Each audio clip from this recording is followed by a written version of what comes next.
One of my favorite pop stars dropped an album that I knew I had to talk about. I've been a fan of Charli xcx for quite some time now. It was mainly in the late 2010s when I really started to catch on to her, once she started leaning more into experimental pop, most of which evolved into the hyperpop subgenre. In 2024, she dropped Brat. I love Brat.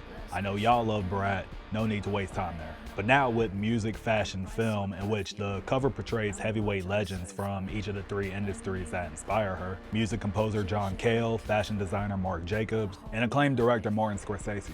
Charli dives into topics relating to success, ego, celebrity culture in general, in regards to the three industries being referred to, and playing around with some rock music influences as well, which was initially teased with the first single, Rock Music. I didn't like it at first. It's a bit more scant than I would prefer it to be, almost kind of like a rough draft. But with more listens, it does fit well on this album, as the intro at least.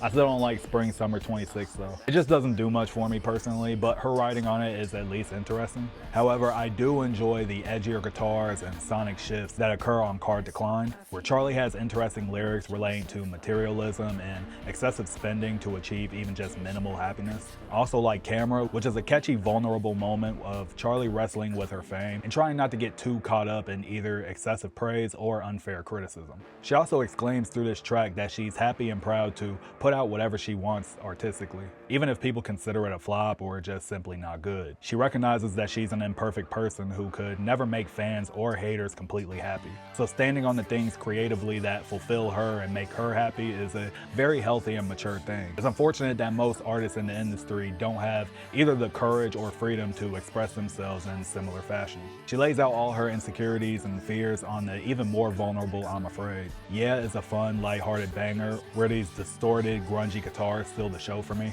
Wink Wink is this tongue-in-cheek pop rock banger that I love a lot, where she plays around with public perception and expectation. Persona is an interesting track that feels like a connection to Girls So Confusing from her last album. Not a sequel necessarily, but written fairly similarly and cleverly. I have no idea who she's talking about though. I don't pay attention to pop beef like that, but if you do, let me know in the comments. I'm nosy. No One Lasts Forever explores mortality, as well as what legacy and fame really means, and if any of this shit on earth even matters at the end of the day. Acclaimed director David Cronenberg gives this hauntingly comforting monologue at the end where his final words are repeated, almost like a personal chant or a mantra that I think gives Charli strength and motivation to continue making great art, but solely the way that she intends and nothing else.